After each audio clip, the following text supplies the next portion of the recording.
Capage TV. Capage TV.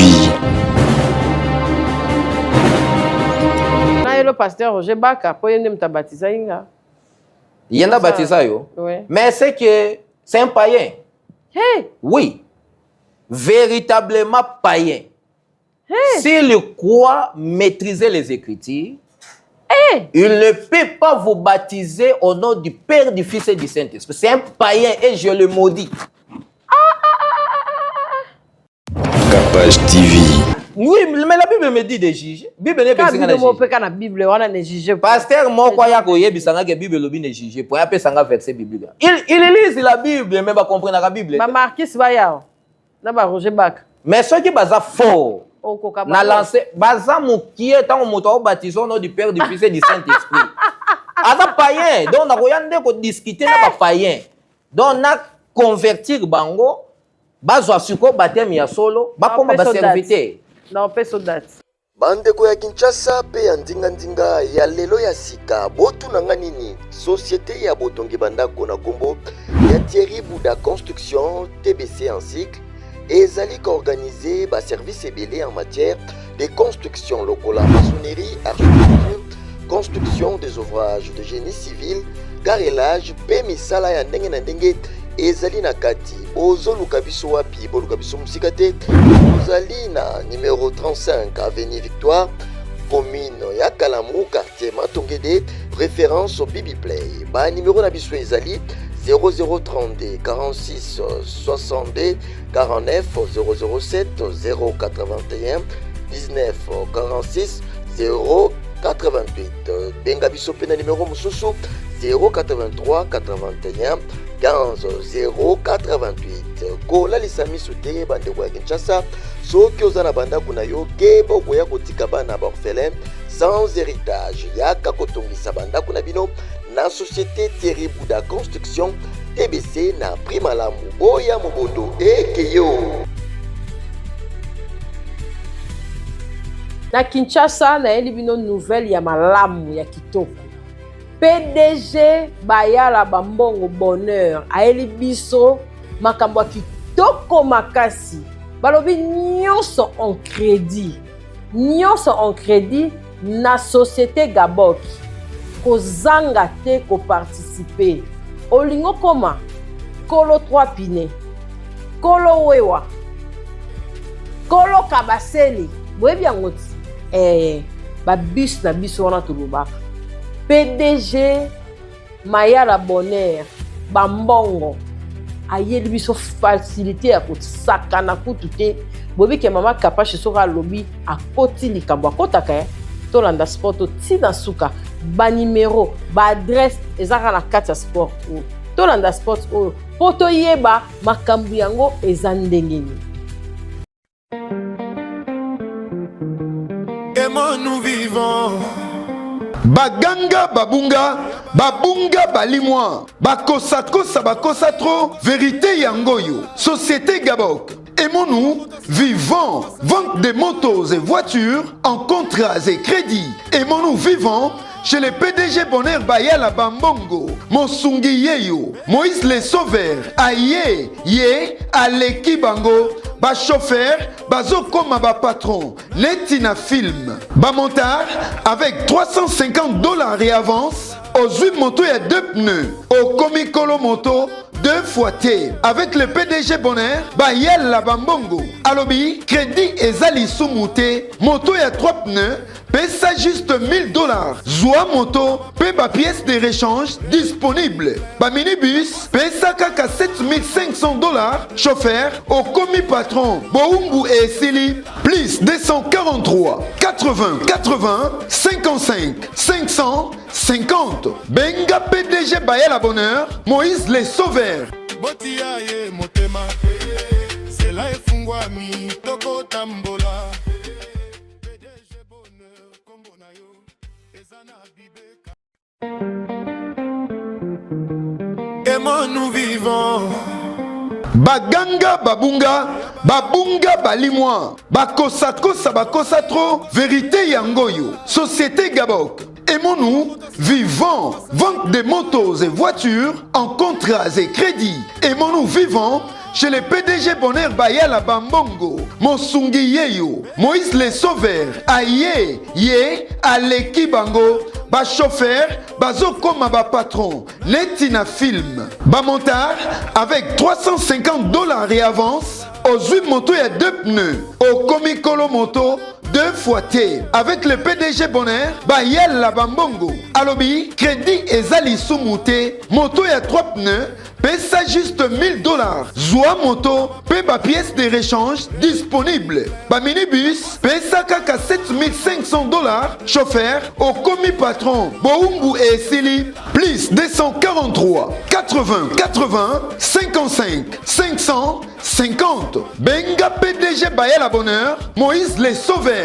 botia ye motema zela efungwami toko tambola PDG bonheur kombo na yo ezana bibe. Bienvenue dans Capache Télévision et merci de nous suivre partout où vous êtes. Merci, en tout cas, c'est belle et moi. Maman Capache, et on a notre invité qui sera spécial, le docteur David Ditete. Voilà, le pasteur. On va parler avec lui de toutes ses actualités, de l'Église, de notre thème. En tout cas, ça fera du bien aux enfants de Dieu, aux chrétiens. Et nabao bakolinga ko se repentir le sous mosa na nzambe akolobela biso maloba oyo kozala vraiment bien pour na biso nzambe apambola o bakolanda émission oyo tokotia numéro na biso nde totiaka ya mosa na nzambe papa David soki tosilisi na ye ozana question oyo mama Capache a posé te ozali na orientation moko oyo lingi mosa na nzambe a orienté na tel ou tel sujet ozana place te ya kokende kosambela. En tout cas, nous sommes tous et on a pour l'orientation. Il y a bana Nzambi. Nzambi a pambola bino, a pambola pe mon sein Nzambi otoyambi na esengonyoso. Bienvenue papa. Bienvenue, shalom maman. Ok. Merci beaucoup. Que Dieu vous bénisse et surtout pour la patience. Bandela, bani Nzambi a pambola. Merci. Ok. Pambola bana onyoso bakulanda biso, bana Nzambi nyoso bakulanda biso na Capache Télévision et puis bienvenue na plateau na biso. Merci beaucoup na pamboli bino lingomba ya Yesu Kristo o bozwi occasion ya kolandela biso na moment oyo zamba pambola yo na ebike landa biso ya bokebi ozali édifier pe ozwa perfectionnement na o nzamba tie ya mwa mokia boyebi na oto ngito sola sikoyo. Merci beaucoup. Docteur David eloko ninyo ekamba yo vraiment kokota na kati na musala ya nkolo parce que si jeune âge vous allez papa te pour na kala toyebeka papa pasteur c'est pas facile si jeune âge on pesa on se consacrer na musala ya nzambo vous allez facilité oyo tozomona ba bavure de gauche à droite mais ozo tenir betela biso na liso. Merci beaucoup ma maman pour la question. Tokomaka basali ya nzambe te mais tobotamaka basali ya nzambe. Amen. Et nga naza mwana Edi Nabala. OK. J'ai reçu la grâce de rencontrer papa Edi Nabala à l'âge de 6 mois. Il m'a béni parce que d'habitude ya nzambe malamu ba maman ndenge bakenda ko sala musala na ndako musala ya nzambe. Et des fois que maman zaki ko kende, j'avais 6 mois.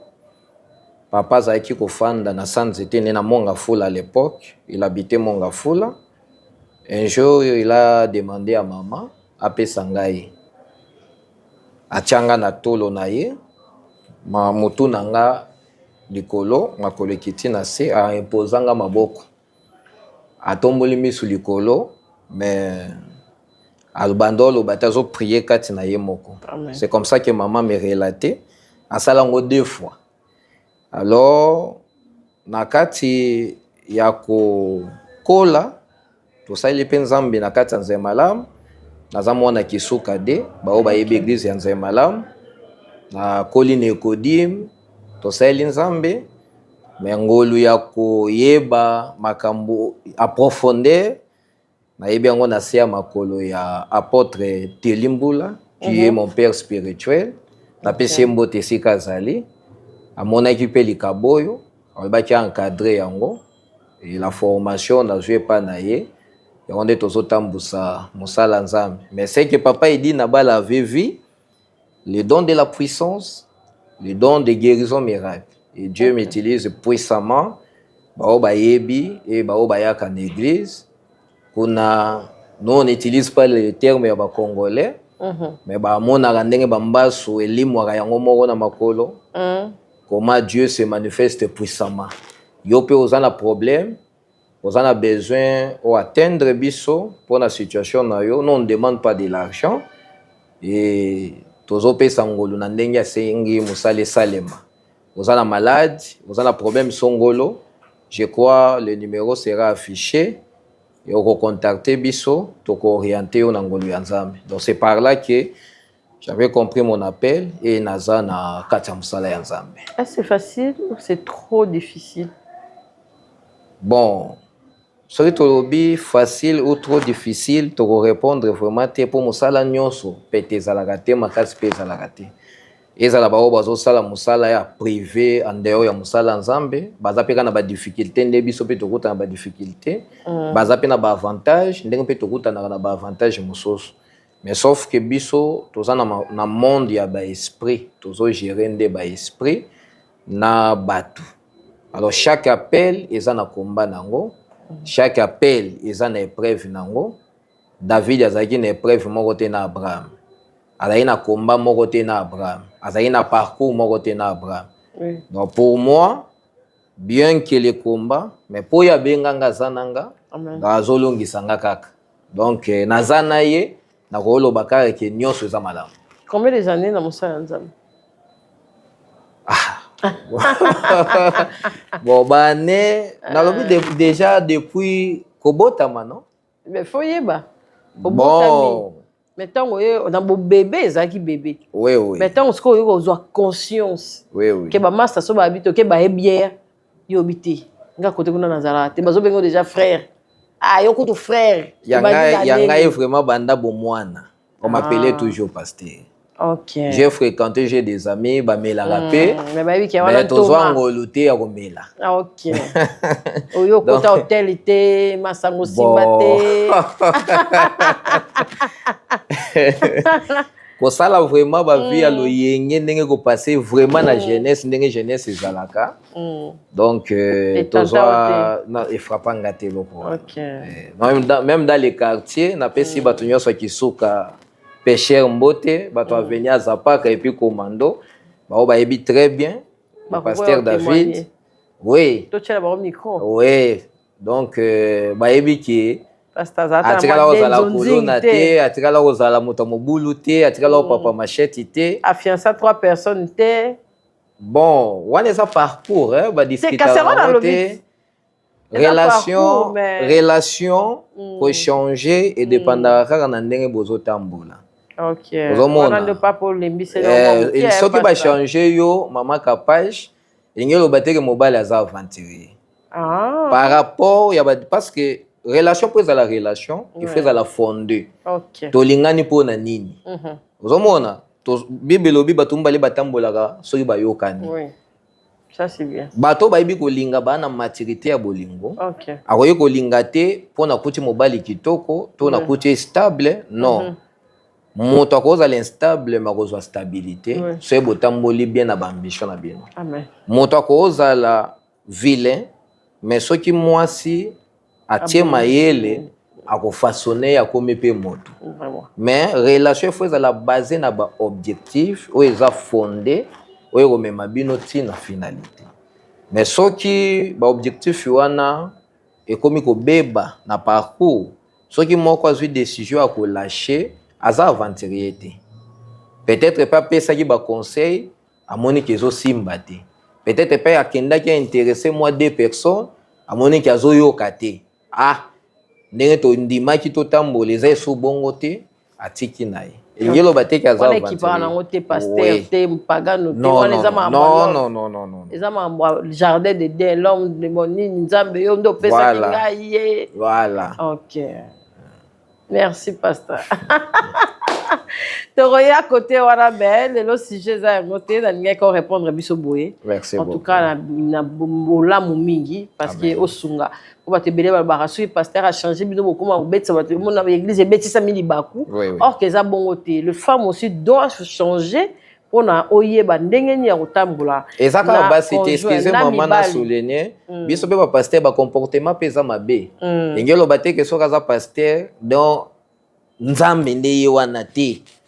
Pasteur eza titre comme président, comme ministre, mais il y a l'éducation dedans. La bande le belango pe l'église boy. Oui oui. Donc mobile oui, mobile a cause à la pasteur mais kolanda titre te. Soko moni que il n'est pas bien éduqué parce que je connais il y a des pasteurs belé. Oh yo même insanité et ko obima na munoko na ye sans pideur. Voyez. Bon, yo wuti une éducation ou même attendre de kono moko abimisaka makambo wana na munoko na yo te. Est-ce que kokole moto wana ka kokoti na kati ya famille? Yo simba te. Et basi kaka tende bazana ba problème, mais nous aussi étant que des hommes ou des pasteurs, ils appellent na ba des fois belé mais tozo sambela ka nzambe parce que nous autres ils ont des imperfections. Que l'Éternel vous bénisse, docteur David Ditete. Vie en Jésus-Christ. La vie en Jésus-Christ. Expliquez Bissoma. La vie en Jésus-Christ est ça comme à l'église. C'est-à-dire, moi je porte en moi Jésus-Christ. Et après, c'est un fardeau, parce que dans ma mission, tant que j'étais établi pour guérir les malades et rendre libres les opprimés. Donc, parce que j'ai fait même des résurrections, pas moi, mais Christ en moi a fait des résurrections. Il y a un cercueil, il y a l'église. Donc, milieu église ezali, le pasteur David dit très bien. Donc, moto akufit na cercueil. Nyonso, ba okende kutu kokunda ye. Olamusi. Ngate na lamusi ye, Yesu nda lamusi ye. Pasteur, aïe comme moins sérieux. Moto akufi. Mais la Bible dit et comme moins sérieux te nyonso e tozolukeza na kati ya Yesu. Nga nazana Yesu. Alobina senga ya kopesa. Est-ce que baka oyo oleka ekoyela après émission? Nga na kobanga kate parce qu'il m'a établi pour ça. Il paraît-il na confirmé pété que bino bobikola rapé.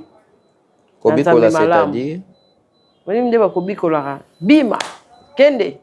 Bino na bima bozara pe près nzambe malamu ba oba yebi nzambe malamu bien asela kama ite na ba spiritualité asela kama mungu ate asela kama mafuta te que bozara de aidi na bala c'est seulement le nom de Jésus-Christ. OK. Ndima Yesu ndima kaka nyonso ekobonga soki ondime lui c'est Jésus esili azana eloko opesa o lisusu kila ezate oyo aza mwana nzambe malamu oyo osala nzambe lelo soka kotisi mafuta alobi aza mosali ya nzambe mwana edi na bala soka kotisi mafuta kotisi mungwa akotisi mai nzambala pour influencer les gens aedi na bala asala makambo wana te seki aza mwana edi na bala te seki azolobela edi na bala nga mosusu ya famille na ye ya oyo biso toyebi impacte Congo na monde. D'abord, les histoires de prophéties de Ngozoloba existent à côté. OK. Ba établissaka te oyo prophète, il faut que ndenge ba msusu ba tiaka ba consultation prophétique. Bebo charité. Azana biloko wana te. Bazo komana no. Oui. $30 au mona papa David. Azana biloko wana te. Soki koti sikoyo, c'est que ba bimi hors vision ya papa. Ba yena ba pratique na bango. Mais nazolobela papa ye moko. O nga na simba na maboko na ye na tikala komona ba biloko wana te. Donc pour répondre à votre question, pourquoi le nom de l'église, c'est-à-dire la vie en Jésus-Christ, il m'a donné sa vie pour communiquer na ba o bazana ngote. Moto aza malade, aza na besoin de vie à Jésus. La vie de Jésus c'est la paix. Il faut kimia kota na nzoto na ye po abika. Amen. Moto aza na sorcellerie, aza na vie ya Yesu te. Il faut Yesu, Jésus-Christ c'est la sanctification. C'est la délivrance. Sorcellerie est un monde de mosus hors christianisme. Okay. Alors, il faut moto wana na posa ya Yesu. Donc, toza na mission ya mokili mobimba pour na ko imposer la vie que Christ nous a donnée na bato bazoluka bomo ya Yesu. En tant qu'homme de Dieu, ce qui va y peut-être ma bonne en église, il y a un bon moment, il y a motuya. Réaction aux Isalani, Papa David. Étant qu'un enseignant de la parole, Tanga Jean chapitre 6, le verset 27. Azo souligné à l'obi, ne travaillez pas pour la nourriture qui périt. L'argent, des maisons, des voitures, ba bien nyon sur mokili. Christ azo bengango ba nourriture qui périt. Soki yo yibi mbongo na mabonza. Église ezaka yanga te. Etali nga te naza na ta osambisa yo te.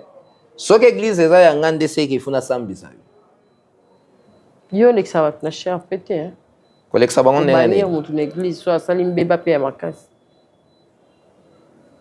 Ba pratique wana yango biso réforme tozo telemelango. Ephésiens chapitre 2, le verset 20 à 21. Bible lobi toza édifice. O etongami na fondement ya ba apôtre. Amen. Et les prophètes. C'est-à-dire nous l'église, nous sommes censés de reproduire kaka o batoma basala. Soki pratique moko ezo salema na église, to pasteur moko asali pratique. Oyo ba apôtre basala te, yeba ki aza ya Yesu te. Amen. Parce que Ephésiens 2, 20 à 21, et si biso toza édifice etongami na fondement ya ba apôtre na ba prophète. Donc nous sommes dans l'obligation, l'église etambola loko l'église primitive. Ce qui ba apôtre mutasali mbeba te et mutasali mbeba plutôt ba exposer était une église. To tang yango na Bible te. To moni yango te. Yo nani exposer moto. Et c'est ça l'amour. Ya kolinga yeso kaza na place à moto wana parce que l'amour du prochain et lobina sala yo mabete oyo na lingi basala ngate. Siko tuna moto wana soki batie ye na place ya moto wana akolinga ba exposer ndenge wana baza basala nzambe te bazo travailler pour na intérêt na bango et pour na nourriture eza périssable. Donc tant ozo mona ka ba pratique wana otali na Bible esalema te Bible yebishi oke bima na masanga wana alobi sortez au milieu de baza ya nzambe te pasteur eza renommé te pasteur eza 100,000 personnes te non lelo baolakisa bino bafable Bible lobi na mokola soki ebele bakozala kon bafafaro ennemi de la vérité ennemi de la justice. Yango moni ebele bazo yina justice pona kolanda bato bazo lakisa bango makambo ezopesa ta bomoi moko te na bavi na bango. Amen. Donc pour moi produire cet effet o esalema te na Bible. C'est-à-dire je contredis les apôtres et je n'ai pas l'amour en moi. Bible lobi so nana bolingo kati na ngate c'est na komona bokonza likolo te. Donc lokola ye aza ko exposer moninga na ye. Azana bolingo te liko na ye. C'est que mutu wana o bobengi pasteur wana. Akokota lola te. Bazo sa ba pratique ebele. Ba prophétiser pour na corona. Tango ezalaki ya makasi. O nzamba lobi pour corona kosila tel jour tel mois. Moïse batunie question ndenge ni tokoki koyeba mosakoli ya solo. Abi mutu azopesa bino ba prophétie pezo kokisa. Mais yo lobi nzambe nda yebisi yo. Que Corona kosila na décembre. Tomoni pe silité. Osaka na nzambe. Ngana ko Holanda yo. Na Holanda hote? Encore ba prophète babanga teti mokonza mboka zo abilo na. Ba azora ba prophétie. Mokonza mboka. Babanga te sozaka prophète betika. Prophétie o ezo salema na temps oyo. Ndenge biso réforme toye orienté parole Au moins, un prophète a télé dans l'église. Prophétie. Vous voulez que je prophétise? Est-ce que le Saint-Esprit, pour communiquer un message comme mon frère, tel qu'il est là, a un droit, il y a tout dans ce qui n'a pas prophétiser le corona? Non. Il y a un tout nabino donc Saint-Esprit comme il dépendre na peuple. Vous voulez que je prophétise? Mais sortez du milieu de ces gens, basé en embêtés. Yo somoni Samuel pour qu'il ne sa Saoul prophétie, il faut Samuel a tourné à Saoul, il a prophétisé pour nous.